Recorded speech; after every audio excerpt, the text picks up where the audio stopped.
천주사적 싸움의 내막을 진술한 곽정환의 사필규정. 제2장. 참아버님의 업적과 유지. 전 세계 인류에게 뿌리내린 문선명 총재의 사상에 대하여 하나님의 우주 창조가 그러했듯이 한치의 오차도 허용할 수 없는 인류 재창조의 대혁명적 역사였습니다.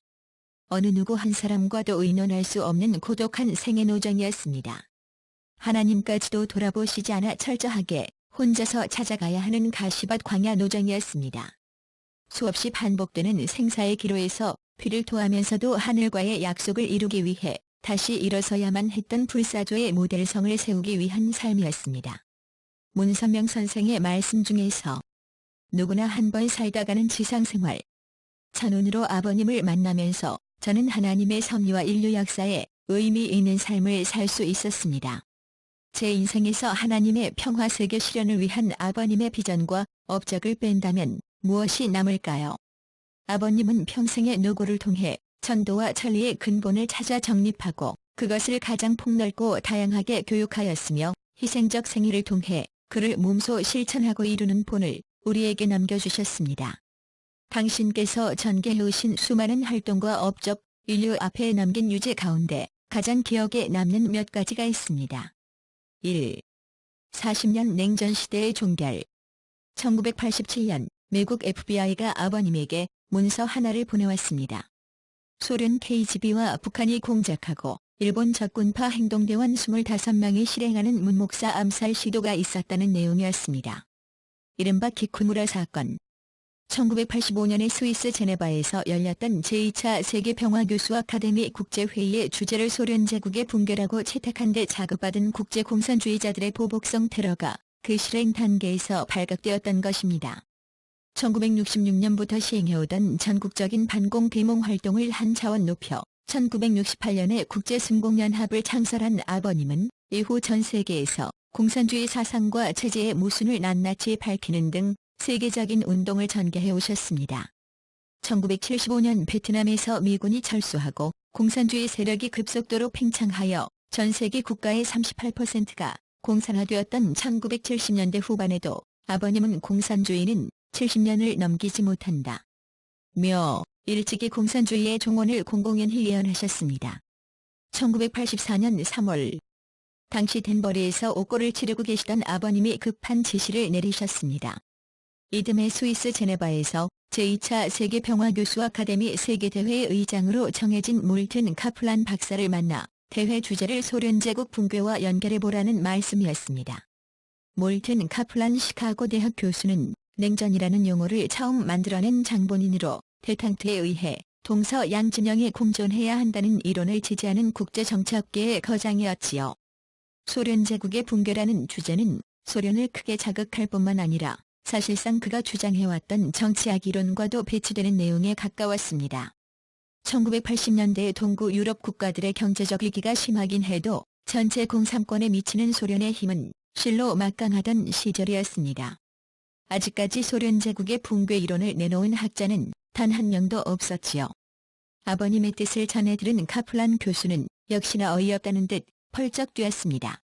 말도 안 됩니다. 소련의 멸망? 웃음거리밖에 안 될 거예요. 그러나 그대로 물러설 수는 없었습니다.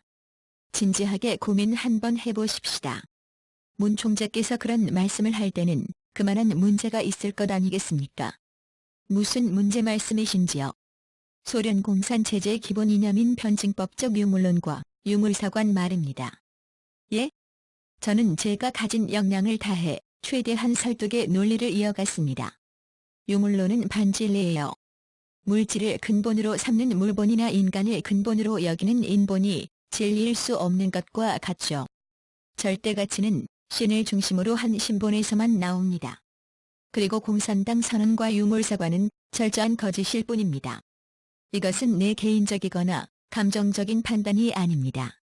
모든 사람은 능력껏 일하고 필요한 대로 분배받는다는 공산당 선언문의 이상사회 자체가 허구적 논리이며 반진리입니다. 그 같은 근원적 문제들과 더불어 당시 소련이 안고 있는 현실적인 위기 상황들을 지적했습니다. 균형 잃은 외교정책, 뒤로 가는 농업정책, 아프리카 국가들에 대한 무리한 공산화 전략, 소련과 위성국가 간이 흔들리는 유대, 다민족 일체 이상과 실제 사이의 문제들. 제가 꾸며낸 이야기가 아니었어요. 엄연한 현실이었죠. 오늘의 현실을 보세요. 이 불평등 세계가 자원과 물질의 빈곤으로 인한 것입니까? 아닙니다. 더불어 살고 이웃을 배려하는 마음이 없는 양심 빈곤, 욕망을 조절 못하는 탐욕과 과잉, 하나님 아래 모든 인간이 피부색과 종교와 국가를 초월해서 한 형제임을 깨닫지 못하는 편견과 무지가 문제입니다. 그 때문에 수많은 사람이 불평등과 불행에 시달리는 것입니다. 물질이 아무리 많아도 그것을 나눌 수 있는 마음이 없으면 결국은 불평등 사회가 되고 마는 것입니다. 유물 사상은 나눔으로써 기쁨을 느끼는 인간의 마음을 설명할 수는 없습니다. 인간은 법률, 제도적 기본권의 원천이 되는 천부의 인권을 절대가치로 인식해야 합니다. 공산당 선언이 주장하는 목표는 그들의 사상과 실천으로는 절대 이루어질 수 없습니다. 우리 모두 염원하는 공생, 공영, 공의의 세계는 인류가 한 형제라는 내적 각성의 근거에서만 이루어질 수 있습니다. 결국 카플란 교수의 마음이 조금씩 움직이기 시작했습니다. 잘 알겠습니다. 들린 말씀은 아닙니다. 하지만 붕괴라는 극단적인 표현을 써도 될지 모르겠네요. 교도소에 찾아가서 총재님과 직접 면담을 해봐야겠습니다. 공산주의는 70년을 넘기지 못합니다. 카키색 수의를 입고 면회실에 나오신 아버님의 뜻은 확고했습니다. 그렇다면 총재님, 매입이라는 표현을 쓰면 안 되겠습니까? 나중에는 카플란 교수가 그런 식으로 한 걸음 물러서더군요. 그러나 돌아오는 답변은 여전히 확고했습니다. 아니요. 소련 붕괴가 필연이라고 확실히 못 박아두는 게 낫겠어요. 하지만 소련 붕괴는 역사 진행의 한 과정입니다. 걱정 말고 내 말처럼 해보세요. 나중에 선견지명이 뛰어난 학자라는 소리를 듣게 될 테니. 결국 카플란 교수는 아버님의 뜻을 받아들이기로 했습니다. 그리하여 제2차 세계평화교수 아카데미 세계대회에는 소련 제국의 붕괴라는 초유의 주제가 등장하게 되었습니다. 당시로서는 학계뿐 아니라 사회 전반적으로 파격적인 소식이었습니다. 소련 제국 붕괴론이 세계 학계의 공식 탐론으로 부상한 첫 번째 사례였으니 말이지요. 그런데 분야별 석학들의 연구 조사를 종합적으로 토의하는 회의 자리에서 분과별 토의 결과 그것이 예측 가능한 시나리오라는 점이 인정되었습니다. 겉으로는 그토록 견고하게 보이던 소련 제국이 뚜껑을 열어보니 뜻밖에도 문제가 적지 않았습니다. 국가 엘리트 사이의 갈등, 당과 국민과의 괴리, 사상과 종교의 문제, 러시아인과 비러시아인 간이 반목, 생산력 저하 등 내부적인 문제들로 심각하게 골마가고 있었던 것입니다. 아버님은 이미 오래전부터 통일 원리의 섭리사관에 근거하여 말씀하시곤 했어요. 공산주의는 70년을 넘기지 못합니다. 더 길게 잡아도 73년을 못 가요. 또한 소련 공산당 서기장도 8대를 넘기지 못할 것입니다. 소련 공산당 최고 지도자를 보면 레닌, 스탈린, 말렌코프, 흐루시초프, 브레지네프, 안드로포프, 체르넨코, 그리고 8대째가 고르바초프였지요. 레닌이 주도한 볼셰비키 공산혁명이 일어난 1917년으로부터 70년째가 되는 1987년, 그리고 73년째가 되는 1990년 사이에 어떠한 일들이 일어났습니까? 베를린 장벽이 붕괴되고 부시 미국 대통령과 고르바초프 소련 대통령이 지중해의 몰타에서 가진 미 소정상회담에서 냉전 중식을 공식적으로 합의했으며 고르바초프 대통령은 공식적으로 소련 공산당의 해산과 소연방해 해체를 선언했습니다. 급기야 1991년 말 러시아 대통령 보리스 엘친과 우크라이나 대통령 레오니드 크라우추크, 벨라루스 대통령 스타니슬라우 슈스케비치 등 3인이 한자리에 모여 소비에트 사회주의 공화국 연방은 더 이상 존속하지 않는다는 것에 합의하기에 이르지요. 아버님께서 정확하게 예언한 공산주의 제국으로서 소련의 붕괴와 공산 진영의 몰락, 그 굵직한 현대사의 이면에 세계평화교수 아카데미 행사의 책임자라는 조연으로나마 동참했다는 사실에 저는 지금도 새삼 적지 않은 자부심과 감동을 가슴에 품고 있습니다. 소련 제국의 붕괴 1976년 9월 아버님은 미국의 수도 워싱턴 DC에서 희망의 날 강연회를 열고 세속적 인본주의와 유물론을 버리고 하나님으로부터 오는 영상을 회복하라 며 미국민들을 일깨우는 연설을 하셨습니다. 예전에도 이 광장에서 복음주의자 빌리 그레함 목사, 흑인 인권운동가 마틴 루터킹 목사가 종교 집회를 했는데 그날은 어느 집회보다도 많은 수의 청중이 모이며 미국 건국 이후 최대의 종교 집회로 기록되었습니다. 모뉴먼트 대회에서 아버님은 선언했습니다. 소련 모스크바에서도 대회를 할 것입니다. 그로부터 9년이 지난 1985년 고르바초프가 소련 공산당 서기장에 오릅니다. 이어 1990년에는 소련의 대통령에 취임하지요. 그 얼마 후 고르바초프 대통령은 세계적인 승공운동가이며 반공반소운동 진영의 대표적인 리더인 아버님을 모스크바에 초청합니다. 그로서 아버님은 워싱턴 DC 모뉴먼트 광장에서 선언했던 모스크바 대회의 약속을 지킬 수 있었습니다. 고르바초프는 소련 공산당 서기장에 오른 이후부터 페레스트로이카와 글라스노스트 정책을 시행하지요. 그런데 미국과 서방의 지원과 호응이 없으면 고르바초프 정책은 성공하기 어렵고 한편 이 정책에 저항하는 소련 내 정통 막스 레닌주의자와 공산당 지도부에 의해 언제 그 정치 생명이 끝날지 모를 상황이었습니다. 고르바초프는 미국과 서방에 자신의 정책의 진정성을 알리기 위해 대표적인 승공운동가이자 반공반소 진영의 리더로 수년 전부터 소련 제국 멸망과 공산주의의 종언을 공개적으로 선언한 레버런 문을 모스크바에 초청한 것입니다. 1990년 4월 아버님이 설립한 세계언론인회의와 소련 관영통신사 노보스티의 공동 주최로 모스크바에서 세계언론인 대회를 개최했습니다. 이 기간 중에 고르바초프 대통령과 문선명 총재의 단독 회담이 있었지요. 저는 이 회담에서 아버님이 고르바초프 대통령에게 대담한 제안을 하시는 것을 지켜보았습니다. 공산주의를 버리고 하나님주의를 채택하시오. 공산당을 해산하시오. 종교의 자유를 허락하시오. 문을 활짝 열고 자유진영의 투자를 받아서 소련 경제를 살리세요. 소련의 젊은이들의 교육을 나에게 맡기시오. 한국과 수교하시오. 고르바초프에게 당당하게 거침없이 말씀하는 아버님의 모습은 참으로 감동적이고도 놀라운 것이었습니다. 소련이 가야 할 방향을 정확히 지적해 주시는 자신감 넘치는 조언이었습니다. 더욱 놀라운 사실은 고르바초프가 자연스럽게 아버님과 대화를 주고받으면서 마음의 문을 열기 시작했다는 점이었습니다. 고르바초프의 마음을 움직인 것은 아버님의 뛰어난 언변이나 논리가 아니라 참사랑을 가지고 한평생 살아온 아버님의 진정성이었습니다.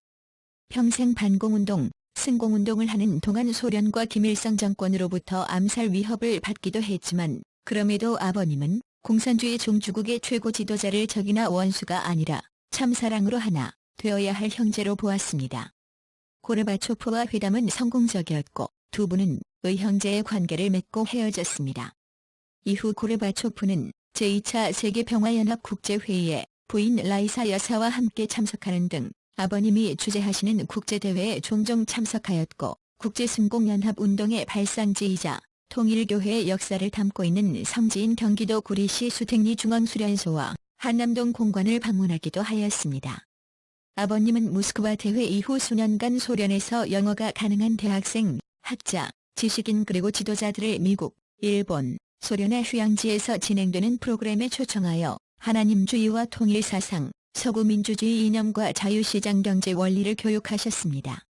그러한 기반 위에 1991년 국제교육재단이 설립되었습니다. 1990년 12월과 1991년 2월에는 80여 명의 소련 연방 대의원들과 불가리아, 체코, 독일, 헝가리, 폴란드, 루마니아, 유고슬라비아 출신의 장관과 국회의원 60여 명이 미국 지도자회의 세미나에 참가하였습니다. 그 중에는 부다페스트 시장 가보르 뎀스키, 소련 법무부 장관 세르게이 루시코브와 같은 인물도 포함되어 있었지요. 세미나에서 그들은 공산주의에 대한 카오사의 비판 이론과 그대한 서구민주주의 핵심에 관한 개론적인 강의를 들었습니다. 미국 지도자회의는 1991년 4월에도 미국 워싱턴 DC에서 세계지도자회의를 주최했습니다. 미국 수도에서 개최된 소비에트 연방 15개국 공화국을 대표해 정부 고위 관료와 정치 지도자 등 200여 명이 참가하는 전례 없는 세미나였어요. 소련이 붕괴하던 마지막 수년간에 걸쳐 15개 공화국 대표들이 한자리에 모인 행사는 이것이 유일했지요. 소련 최고연방위원회의 연방의원 26명, 공화국 의원 75명을 위시하여 공화국 부통령, 장관 대사 등이 이 세미나에 참석했습니다. 이들 대표단은 워싱턴에서는 미국 연방 관리들과 회의를 갖고 뉴욕에서는 경제 지도자를 비롯해 시, 주정부 관료들과 회의를 가지며 자본주의 체제에 대한 실체적인 이해를 높였습니다. 한편 소련 붕괴 이후 수만 명의 학생과 교수와 사회 지도층 인사들이 통일 원리 세미나에 참석하여 문 총재님의 영적 이상에 근거한 희망의 메시지에 큰 감동을 받았습니다. 1992년 크리미아에서 국제교육재단이 주최하고 러시아 교육부가 후원한 영적 부활과 러시아의 교육 세미나가 개최되었어요. 연속되는 이 행사에 전국에서 1,600명이 넘는 교육자들이 참가했지요.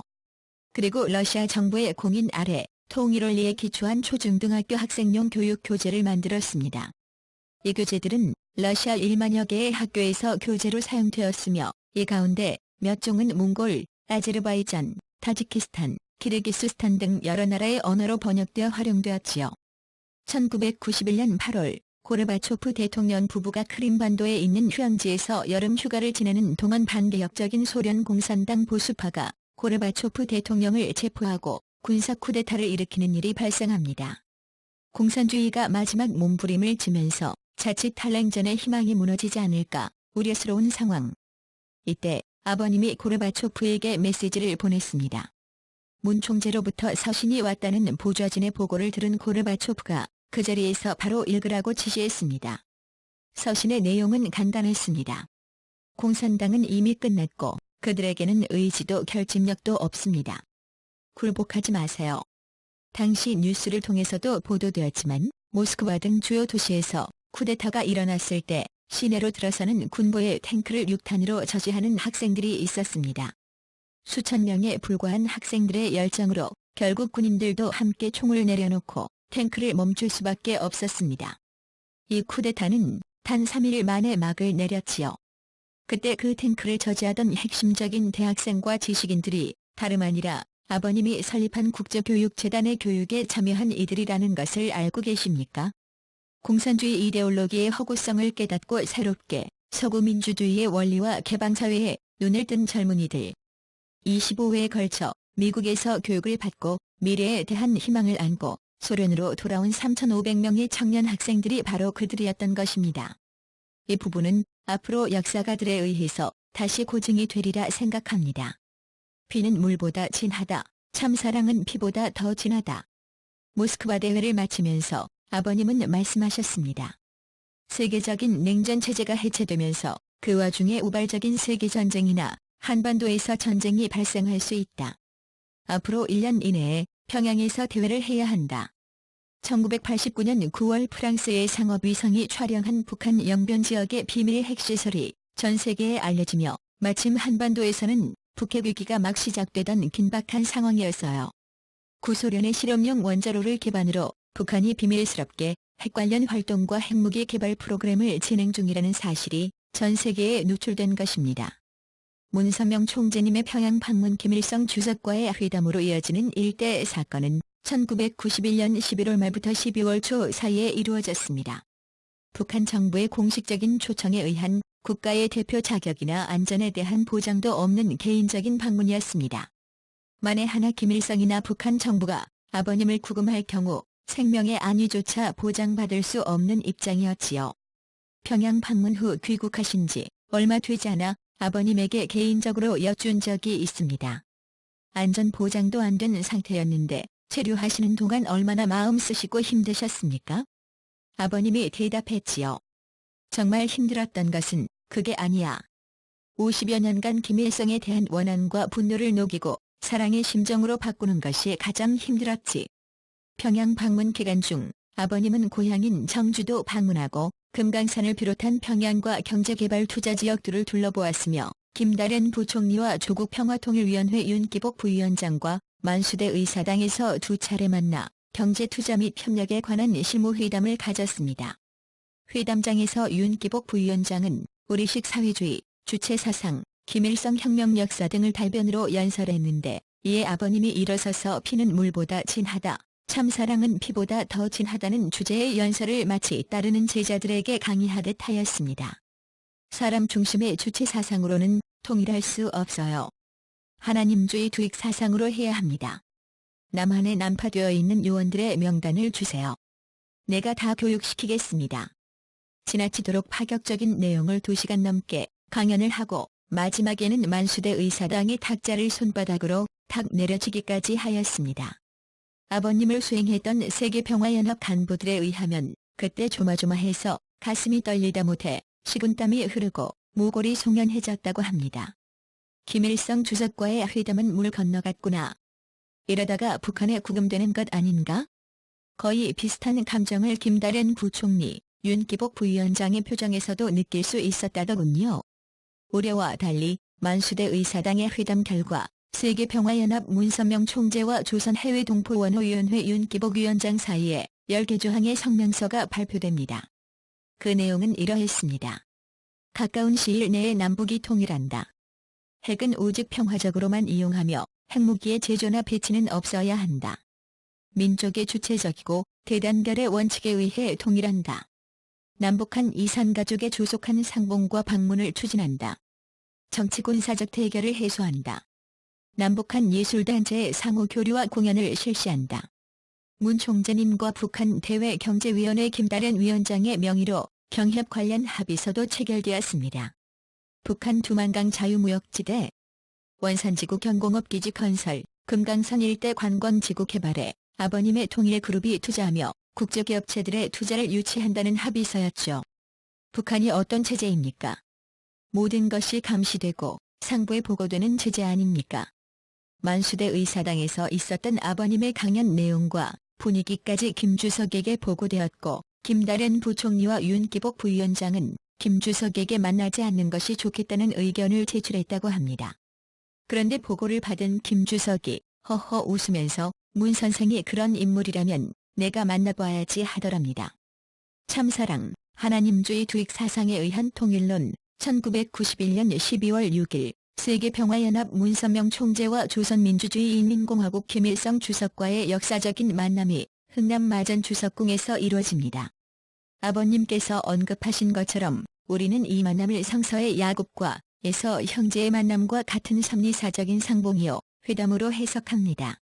마전 주석궁이 위치한 흥남은 6.25 전쟁 직전 아버님께서 평양에 있는 기독교인들의 무고에 의해 2년 반 동안 정치범으로 수용되었던 흥남 질소비료 공장이 있는 곳이었습니다.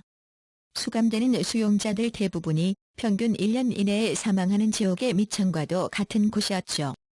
아마도 북한은 의도적으로 바로 그 흥남에 있는 마전 주석궁을 회담 장소로 잡은 것 같았습니다.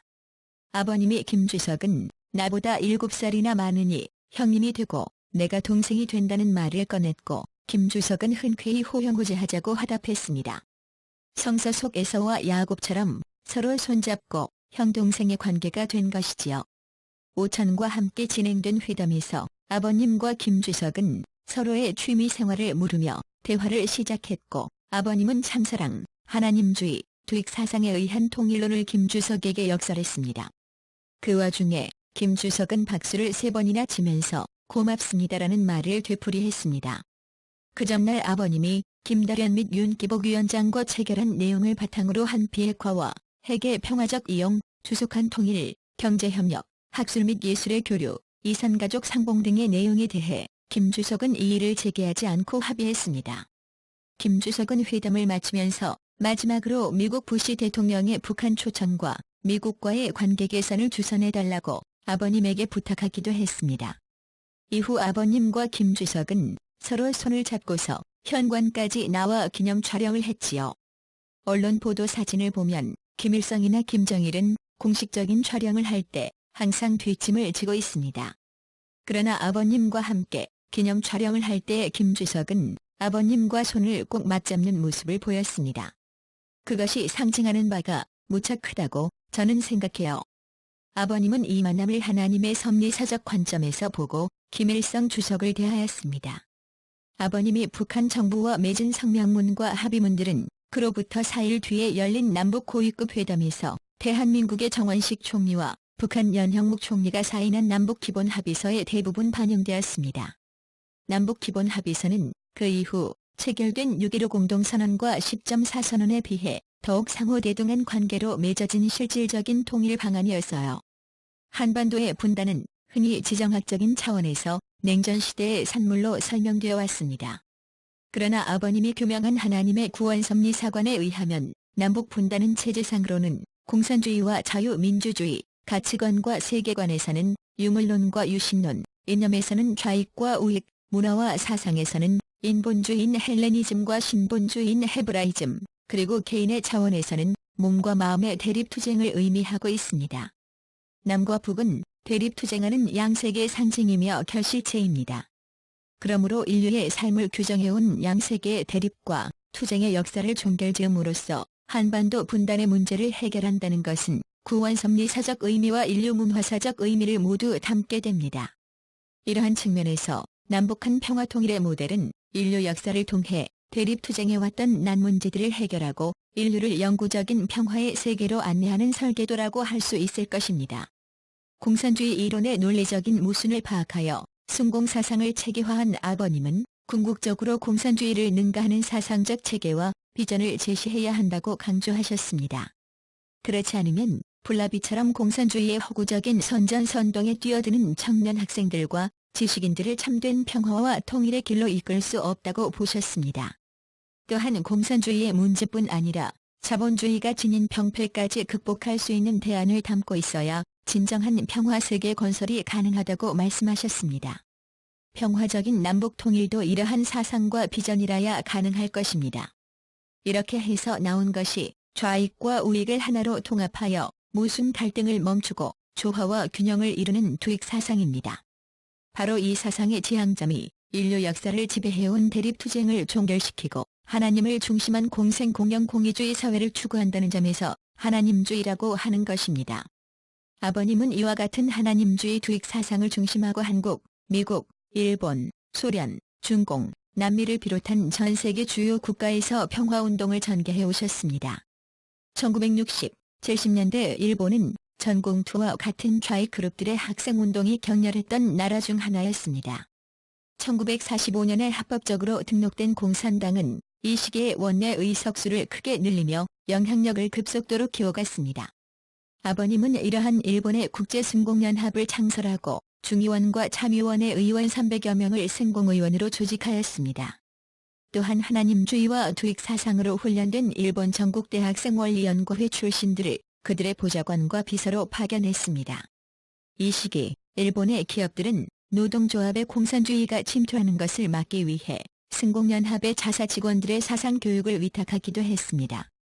아버님은 전 국민 교육을 위해 일본에서 언론사를 설립하고 제1교포들에게 승공이론과 통일 사상을 교육하였으며 한일 여성들을 자매결연으로 묶고 1980년 초 한일해저 터널 프로젝트까지 발표하면서 동북아와 세계 평화를 위한 조석을 놓았습니다. 워싱턴 타임즈 장관. 미국의 수도 워싱턴에서는 세속적 인본주의와 리버럴리즘에 경도된 언론들에 대항, 이들과 균형을 맞출 와 등 여러 언론기관을 UCI가 설립하거나 인수하였습니다. 이런 언론사들은 하나하나의 천문학적인 자금을 투입해야 했고 돈만 있다고 될 수 있는 일 또한 아니었습니다. 당시 한국인의 신분으로 아버님이 미국의 수도 워싱턴 DC에 일간지를 창간할 수 있었던 것은 미국 사회가 그동안 아버님의 메시지를 통해 정신적인 갈증을 해소해온 신뢰의 바탕이 있었기에 가능했습니다. 특히 1970년대 말 지미 카터 대통령의 정책으로 한미 관계가 어려워지고 미국의 세계적인 입지도 약해져 있을 때 아버님은 카터를 상대한 레이건을 지원하여 미국 대통령으로 당선시키는 데 결정적인 기여를 하였던 것입니다. 1982년 창간한 직후에는 레이건 행정부의 미국으로 하여금 소련의 세계공산화 의지를 꺾고 냉전 시대를 종식시키는 역할을 할 수 있도록 적극 지원하였습니다. 는 단순한 지역신문이 아니라 미전역에 영향을 미치는 보수 언론으로 급성장하였습니다. 미국 젊은이들의 도덕적 퇴폐와 세계적인 좌경화의 흐름을 막았을 뿐만 아니라 미국의 지도자를 비롯해 세계 지도자들에게 시대를 읽는 올바른 역사적 관점과 미국에 대한 하나님의 뜻을 일깨우는 데 크게 기여하였습니다. 아버님은 중국의 개방을 돕는 데도 많은 투자를 추구하였습니다. 중국의 여성 지도자들을 한국에 초청하고 한국 여성 지도자들과 자매결연을 하도록 해 당시 중국 사회가 외부의 민주사회로부터 지속적인 정보를 교류할 수 있는 교량 역할을 하였습니다. 또한 우리 동포들의 지위를 높이고 통일에 협력할 수 있도록 조선족이 제일 많은 길림성 연길의 연변대학에 공대를 지어 중국의 100대 중점대학 중 하나로 발전시켰습니다. 독일의 우수한 기계공업 회사를 인수해서 중국을 도와주었고 판다 프로젝트 등을 통해 중국의 산업화를 돕기 위한 노력을 기울였습니다. 이 때문에 미국이나 선진국들로부터 비난을 받기도 했지만 아버님은 크게 개의치 않으셨습니다.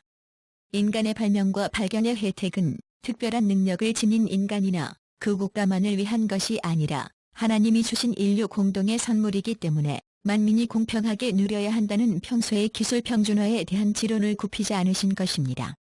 아버님이 국제적으로 만든 기구나 기관들 명칭 중에 세계, 평화, 국제, 통일 같은 말이 붙지 않은 단체가 없습니다. 모든 것이 국가나 민족 간의 이해관계를 넘어선 하나님의 이상, 실현을 위한 희생과 노력이었던 것입니다.